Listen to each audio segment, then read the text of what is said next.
welcome to another quick review. So in this film, of course, it is Knives Out. I've just seen it, and to be honest, I was quite surprised that I actually watched it at all, because when I heard it was directed by Rian Johnson, the guy that not single-handedly, but he was one of the few that sort of destroyed Star Wars for me. Luckily, I never went to see the film, so I was reluctant to actually see it.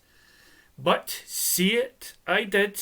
I watched it, and I'm a sucker for murder mystery movies. And even though most of the family ain't, I grew up watching Sherlock Holmes, Charlie Chan,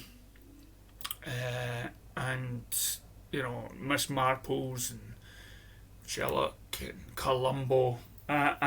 So I just love these things, and this film was fantastic. It starts, and of course there's going to be spoilers in it, of course.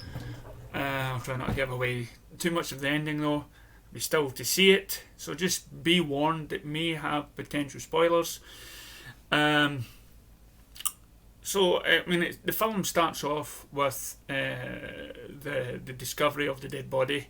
Then it goes into the normal sort of police sitting down and asking the family questions, and you think, right, okay, there's nothing new or different about this. But then, as the film progresses, long before the end, you see the potential of who the killer is. Just like Columbo, where they show you what actually happened, and then it becomes a whole different new film entirely, where you're wondering how this person will get out of certain jams as the film progresses.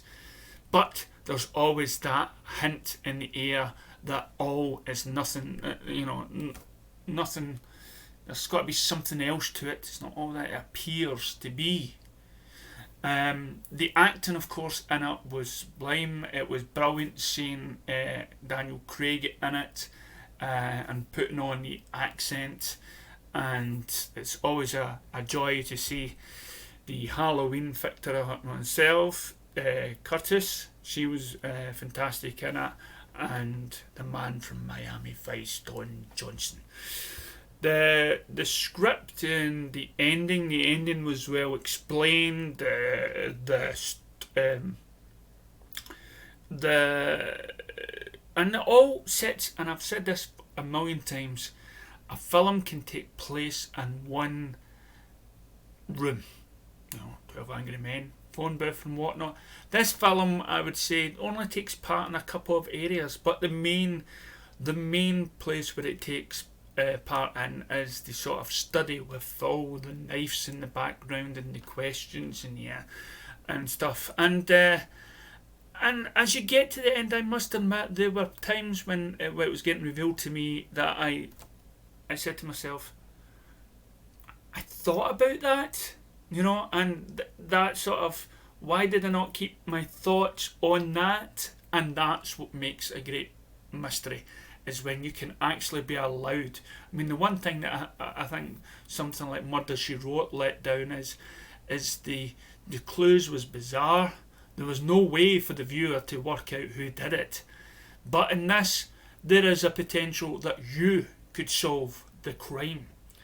And it's not unlike Sherlock or anything like that. You need a good murder mystery where you can yourself try and put the clues together and solve it. And this is one of these movies. It just reminded me, I used to write books and murder detective ones, and my first wee story was The Hammer House. That was my book, and so you already know who the killer is, and then you have to try and figure out how to put the clues together, and then you've got to work it out.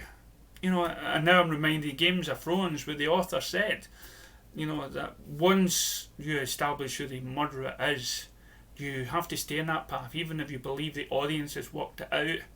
You don't just change it just for the sake of trying to surprise the audience. And for me, a murder mystery is where people that are watching so they can solve it. And this maybe is one of those films. So I'm reluctantly, because it's Rian Johnson, giving this film the 2 thumbs up. It's an entertaining movie for today, and I hope there's other murder mystery films to come about. So if you've got a film or anything else you want me to watch and give my verdicts on, please leave a comment below. Thanks very much. Catch you next time.